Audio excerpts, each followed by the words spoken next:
Hello नमस्कार जय हिंद साथियों। आप सभी का परीक्षा परिपर मैं रामराज सिसोदिया हार्दिक स्वागत करता हूं।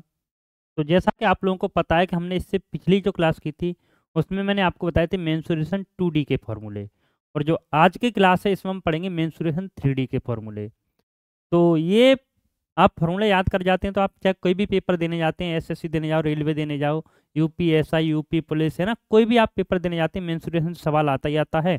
उसके आपको फॉर्मूले पता होने चाहिए तभी आप कर पाएंगे। तो 2D फिगर हमने कवर कर लिए थे, आज हम पढ़ेंगे 3D फिगर। तो 3D फिगर में सबसे पहले मैं लेता हूँ घनाभ। क्या लेता हूँ? घनाभ लेता हूँ।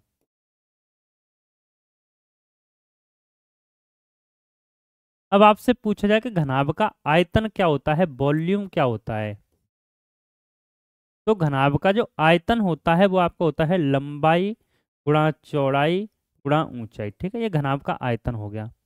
इसके बाद एक चीज और पूछी जा सकती है, घनाभ का आयतन के बाद आपसे पूछा जा सकता है, घनाभ का आपसे पूछा जा सकता है वक्र पृष्ठ का क्षेत्रफल, लेटरल सरफेस एरिया, है ना, वक्र पृष्ठ का क्षेत्रफल। तो वक्र पृष्ठ का क्षेत्रफल क्या होगा, इसके आधार का क्षेत्रफल निकाल लेंगे। तो आधार का, सॉरी, वक्र पृष्ठ का क्षेत्रफल होता है 2l+b, है ना, आधार का क्षेत्रफल नहीं, 2l+b इंटू एच हो जाएगा, सॉरी, है ना। वक्र पृष्ठ का क्षेत्रफल क्या हो जाएगा, 2l+b इंटू एच, है ना। अच्छा, यही 2D में एक हमारा फिगर और रह गया, तो चारों दीवारों का क्षेत्रफल 2D में रह गया था, 2D में, है ना।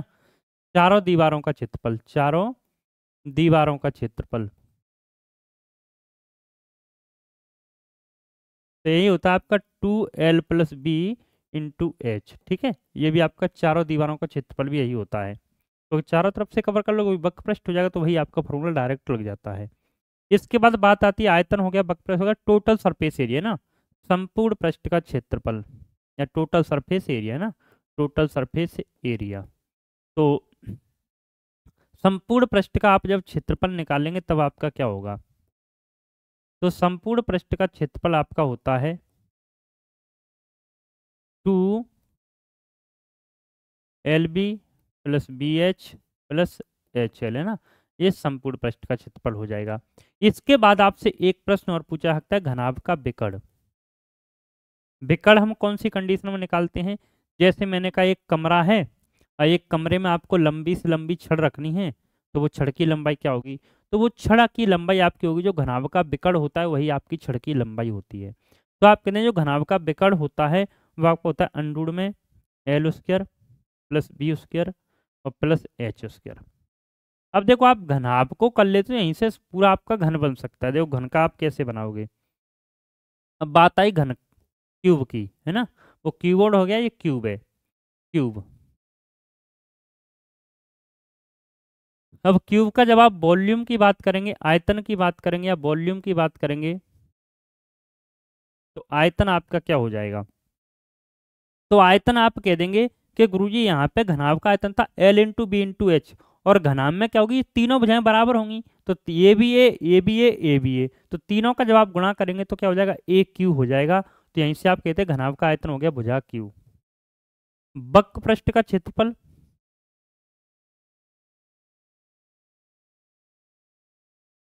ये आपका होता है 4a²। कैसे आया, आपको पता है यही तो था, घनाभ का 2l+b×h। अब आपको पता है कि ए का मान तीनों भुजाएं बराबर हैं, तो एल और एल क्या हो गया 2a, 2a का 2 से गुणा करेंगे तो क्या होगा 4a हो गया, और इंटू ए, 4a का ए से गुणा करेंगे तो क्या हो जाएगा 4a² हो जाएगा।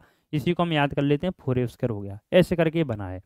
वक्र पृष्ठ के बाद आप आते हैं किस पे, संपूर्ण पृष्ठ पे। संपूर्ण पृष्ठ,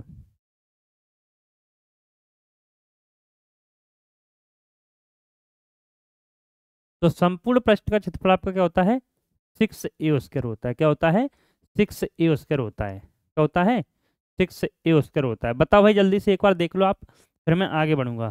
देख लो एक बार, आप लोग भी देखते चलो, कोई समस्या हो तो आप लोग पूछ सकें जिससे साथ ही साथ।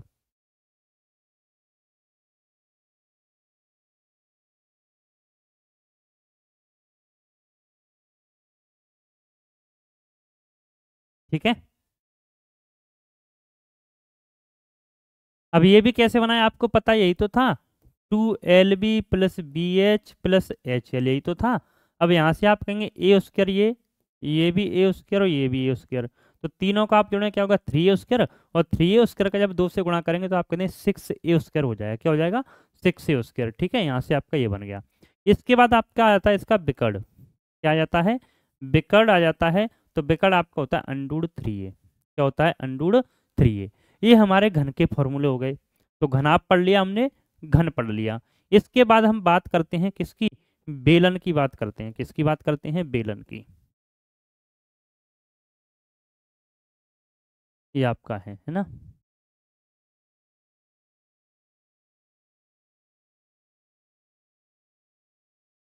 ये आर हो गई, ये एच हो गई।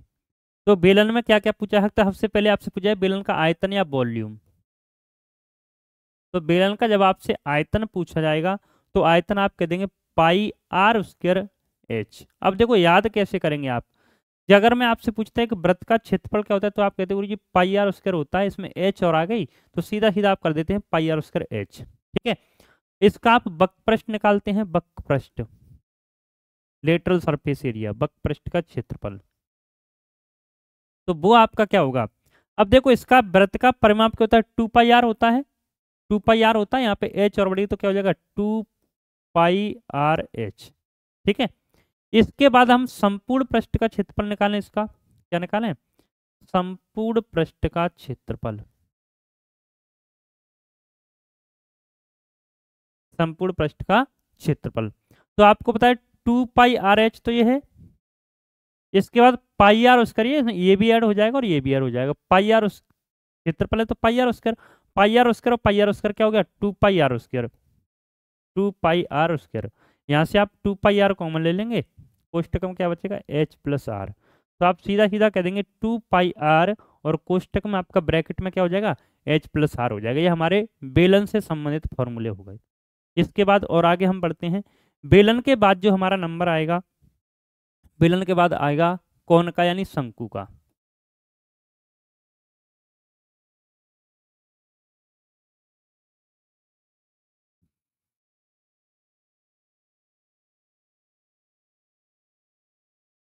ये आपका एल है, ये आर है और ये एच है। सबसे पहले जो एल यानी जो तिर्यक ऊंचाई है, ये आप कैसे निकालते हैं, तिर्यक ऊंचाई। तो तिर्यक ऊंचाई आपको पता है ये एंगल आपका 90 डिग्री होता है, तो पाइथागोरस प्रमेय लग जाती है। तो आप कहते हैं एच का वर्ग प्लस आर का वर्ग और बराबर आपका होता है एल का वर्ग। तो आप कह देंगे एल बराबर क्या होता है अंडूड में h² प्लस r², है ना। ये आपकी तिर्यक ऊंचाई होगी। सबसे पहला प्रश्न यही आपसे, तिर्यक हाइट। ठीक है, तिर्यक ऊंचाई।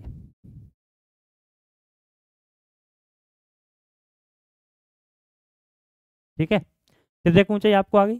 तिर्यक ऊंचाई क्या होगी अंडूड में h² प्लस r²। इसका आयतन पूछा जाए आपसे, वॉल्यूम पूछा जाए तो आयतन क्या होगा, आयतन आप कह देंगे 1/3 πr²h। ठीक है, 1/3 πr²h, ये इसका आयतन हो जाएगा। आयतन के बाद हम एक चीज और पूछते हैं आपसे। तिर्यक ऊंचाई हो गई, आयतन हो गया। इसके बाद मैंने आपसे पूछा कि इसका वक्रपृष्ठ का क्षेत्रफल बताओ। वक्रपृष्ठ का क्षेत्रफल तो क्या हो जाएगा πrl हो जाएगा। क्या हो जाएगा, इसका जो मैं पूछूं आपसे कि शंकु के वक्रपृष्ठ का क्षेत्रफल क्या होगा, तो आप कहेंगे शंकु का जो वक्रपृष्ठ है वो आपका क्या क्या हो जाएगा πrl हो जाएगा। ठीक है, अब बात आती है संपूर्ण पृष्ठ की। तो संपूर्ण पृष्ठ आप ऐसे ही करके निकाल लेंगे, जो टोटल सरफेस एरिया होता है संपूर्ण पृष्ठ का क्षेत्रफल। संपूर्ण पृष्ठ का क्षेत्रफल, तो संपूर्ण पृष्ठ का क्षेत्रफल आप कैसे निकालेंगे, देखिए आपको पता है ये πrl तो है। तो संपूर्ण पृष्ठ में नीचे का क्या बढ़ जाएगा, ये गोला और बढ़ जाएगा, एक वृत्त और बढ़ जाएगा, है ना। ये वृत्त है, गोला नहीं कहें वृत्त कहें। देखो वृत्त का क्षेत्रफल क्या होता है πr², तो प्लस के πr²। यहाँ पे से आप πr कॉमन ले लेंगे तो πr और ब्रैकेट में l+r, ये आपका क्या आ जाएगा शंकु का संपूर्ण पृष्ठ का क्षेत्रफल आ जाएगा। तो ये शंकु का हमारा संपूर्ण पृष्ठ भी हो गया। इसके बाद हम बढ़ेंगे गोला की ओर। किसकी ओर बढ़ेंगे, गोला की ओर। तो चलिए गोला देख लेते हैं। गोला यानी स्पेयर। ठीक है,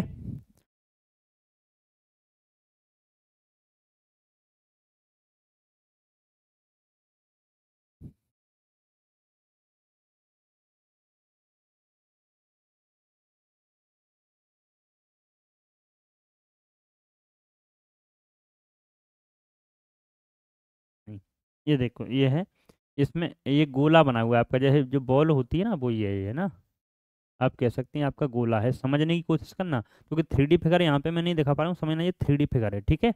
अब 3D लग रहा है आपका, ये गोला है, ठीक है। इसमें ये आपकी क्या हो जाएगी, आर हो जाएगी। जो आपकी बॉल होती है ना वो आपका 3D फिगर ही होता है, ठीक है।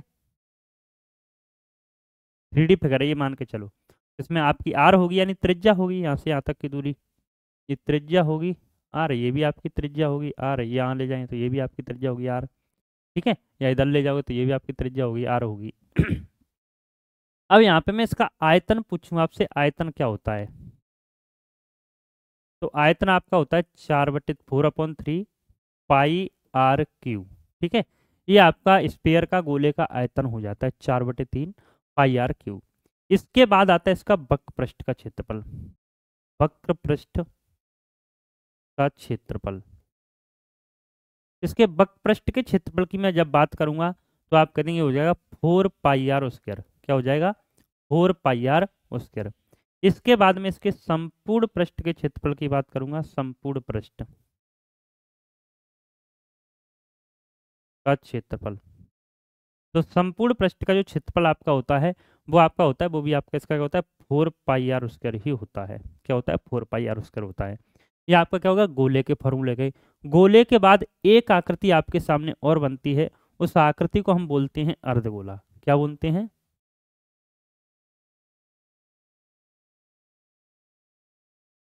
अर्धगोला। अब देखिए अर्धगोला का आपका क्या होगा, तो अर्धगोले के अगर मैं आयतन की बात करता हूँ, किसकी बात करता हूँ, अर्धगोला आपका क्या हो जाएगा, ऐसे करके ये आकृति है, ये आधी करके है ना, एक कटोरी आप कह सकते हैं, जो गोल कटोरी वो अर्धगोले का हिस्सा होता है।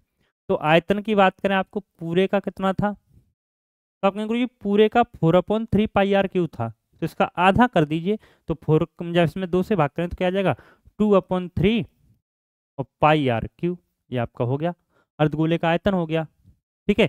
अर्धगोले के आयतन के बात मैं करूं कि इसका वक्र पृष्ठ का क्षेत्रफल कितना होगा, वक्र पृष्ठ का क्षेत्रफल। तो आप कहते हैं पूरे का कितना था, 4 पाई आर स्क्वायर था, तो याद है क्या हो जाएगा, 2 पाई आर स्क्वायर हो जाएगा। अब इसके संपूर्ण पृष्ठ के क्षेत्रफल की बात करें तो संपूर्ण मत कह देना, 2 पाई आर हो जाएगा। संपूर्ण पृष्ठ का क्षेत्रफल थोड़ा सा आपको सोचना पड़ेगा, समझना पड़ेगा। आपको पता है 2 पाई आर स्क्वायर तो ये हो गया, पर ये वाला क्या होता है, ये वाला इसका क्षेत्रफल क्या होगा, ये वाले वृत्त का पाई आर स्क्वायर। तो 2 पाई आर स्क्वायर और प्लस के पाई आर स्क्वायर, तो आप कह देंगे टोटल सीधा क्या हो जाएगा, 3 पाई आर स्क्वायर हो जाएगा। क्या हो जाएगा, 3 पाई आर स्क्वायर हो जाएगा। तो एक बार मैं साइड हो जाता हूँ, अच्छे से आप लोग देख लो, फिर हम आगे बढ़ते हैं।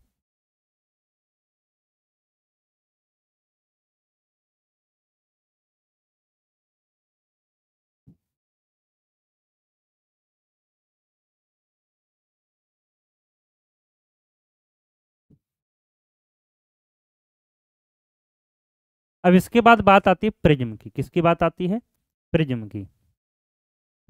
प्रिज्म भी तो 3D आकृति है। अब प्रिज्म का आपसे पूछा जाए आयतन, वॉल्यूम क्या होगा, तो प्रिज्म का आयतन आप कैसे निकालेंगे। तो प्रिज्म का आयतन निकालने के लिए आप क्या करेंगे कि एरिया ऑफ बेस, यानी जो बेस का उसका क्षेत्रफल है ना, यानी आधार का क्षेत्रफल, आधार का क्षेत्रफल, एरिया ऑफ बेस, आधार का क्षेत्रफल इनटू हाइट, ठीक है। ये इसका आयतन हो जाएगा प्रिज्म का। अब आयतन के बाद एक चीज और भी पूछी जा सकती है आपसे, आपसे पूछा जा सकता है कि प्रिज्म का वक्र पृष्ठ का क्षेत्रफल और लेटरल सरफेस एरिया क्या होगा, वक्र पृष्ठ का क्षेत्रफल।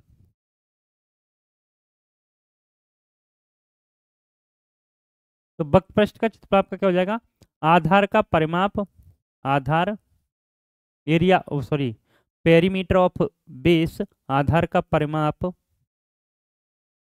इनटू हाइट, ठीक है।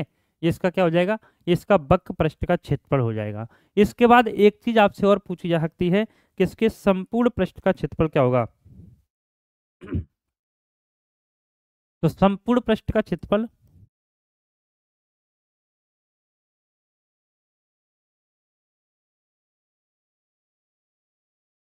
संपूर्ण पृष्ठ का क्षेत्रफल होगा आधार का परिमाप, आधार का परिमाप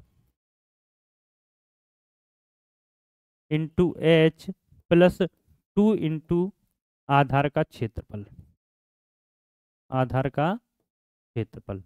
ये आपका प्रिज्म का क्या हो जाएगा, टोटल सरफेस एरिया हो जाएगा, संपूर्ण पृष्ठ का क्षेत्रफल हो जाएगा। तो आप एक बार देख लो और बताओ, कोई डाउट हो, कोई इशू हो तो बता दीजिए।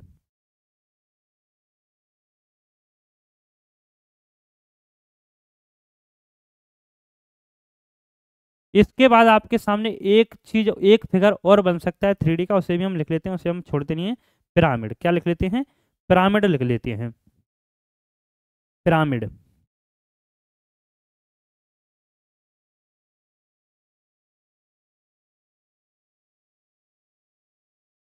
तो पिरामिड का अगर आपसे आयतन या वॉल्यूम पूछा जाए, आयतन, तो आयतन आप कहते हैं 1/3 आधार का क्षेत्रफल, आधार का क्षेत्रफल इंटू हाइट। ठीक है, ये आपका पिरामिड का क्या हो जाएगा, पिरामिड का आयतन हो जाएगा 1/3 area of base into height. ठीक है, इसके बाद तो ये आपके सारे फॉर्मूले मैंने करा दिए। कहाँ से हमने शुरुआत की थी, यानी 3D के जितने फिगर होते हैं सभी के मैंने फॉर्मूले करा दिए हैं। ठीक है, ये आप देखें, घनाभ देखें, घनाभ के बारे में मैंने बताया, आयतन, वक्रपृष्ठ का क्षेत्रफल, एक बार जल्दी जल्दी से रिवाइज कर लेते हैं जिससे आप लोगों को ये याद हो जाए। ठीक है, तो सबसे पहले मैं बात करूं मेंसुरेशन में, तो आयतन क्या होता है, लंबाई गुणा चौड़ाई गुणा ऊंचाई। वक्रपृष्ठ का क्षेत्रफल क्या होता है, 2L + V × H। संपूर्ण पृष्ठ का क्षेत्रफल क्या होता है, 2LV + BH × HL। और इसका विकर्ण क्या होता है, इसका विकर्ण क्या होता है, तो विकर्ण की मैं बात करूंगा तो विकर्ण होता है अंडूर में L² + B² + H²। ठीक है, और चारों दीवारों 2D की एक आकृति रह गई थी, चारों दीवारों का क्षेत्रफल क्या होता है, बराबर 2L + V × H। ठीक है, इसके बाद हम और आगे बढ़े, घनाभ के बाद बारी आई घन की। तो घन का आपका आयतन क्या होता है, भुजा क्यू होता है, वक्रपृष्ठ का क्षेत्रफल 4 गुणा भुजा स्क्वायर होता है, 4A², संपूर्ण पृष्ठ का क्षेत्रफल 6A² होता है, विकर्ण आपका √3A होता है। आगे बढ़े, बेलन का आयतन πr²h, वक्रपृष्ठ का क्षेत्रफल 2πrh, संपूर्ण पृष्ठ का क्षेत्रफल 2πrh + 2πr²। ठीक है, तो यहाँ से आपने कॉमन लिया तो 2πr कोष्टक में h + r। इसके बाद शंकु की बात आई तो इसकी तिर्यक ऊंचाई क्या होती है, अंडूर में h² + r² तिर्यक ऊंचाई होती है। आयतन क्या होता है, 1/3 πr²h, वक्रपृष्ठ का क्षेत्रफल πrl, संपूर्ण पृष्ठ का क्षेत्रफल πrl + πr²। तो πr कोष्टक में l + r। आगे बढ़ते हैं, आयतन क्या होता है, 4/3 πr³, वक्रपृष्ठ का क्षेत्रफल 4πr², संपूर्ण पृष्ठ का क्षेत्रफल 4πr²। ठीक है, इसके बाद हमने अर्धगोला का भी देख लिया, आयतन 2/3 πr³, वक्रपृष्ठ का क्षेत्रफल 2πr², संपूर्ण पृष्ठ का क्षेत्रफल 3πr²। आगे बढ़े, कि प्रिज्म के आयतन क्या होता है, आधार का क्षेत्रफल इंटू हाइट, वक्रपृष्ठ का क्षेत्रफल आधार का परिमाप इंटू हाइट, संपूर्ण पृष्ठ का क्षेत्रफल आधार का परिमाप इंटू h + 2 इंटू आधार का क्षेत्रफल। इसके बाद हमने पिरामिड का आयतन पढ़ लिया, 1/3 आधार का क्षेत्रफल इंटू ऊंचाई। तो ये सारे फॉर्मूले आप लिख लेंगे और पेपर से पहले अपना रिवाइज करके चले जाया करेंगे, तो आपको ये बहुत काम आएंगे। तो अगर आप लोगों को ये सेशन पसंद आया है तो इस सेशन को ज़्यादा से ज़्यादा अपने सभी दोस्तों के साथ शेयर कर देना, जिससे वो सब भी इस क्लास का लाभ ले सकें। मिलते हैं नेक्स्ट क्लास में, तब तक के लिए thank you, take care and bye bye, धन्यवाद। और ऐसे ही आपको पूरी अगर तैयारी करनी है, कंप्लीट मैथ का आप बैच परचेज करना चाहते हैं, तो आप कहाँ जाएंगे, मंथन IQ ऐप पे जाएंगे, वहाँ पे SSC एग्जाम में क्लिक करेंगे तो आपको मैथ फाउंडेशन बैच मिल जाएगा मात्र 199 रुपये में। तो चाहे आप SSC की तैयारी कर रहे हैं, चाहे आप रेलवे की तैयारी कर रहे हैं, चाहे आप और किसी भी एग्जाम की तैयारी कर रहे हैं, UPSI की तैयारी कर रहे हैं, तो आपका कंप्लीट मैथ वहीं से कवर हो जाएगा। ठीक है, धन्यवाद, मिलते हैं नेक्स्ट क्लास में, तब तक के लिए thank you, take care and bye bye.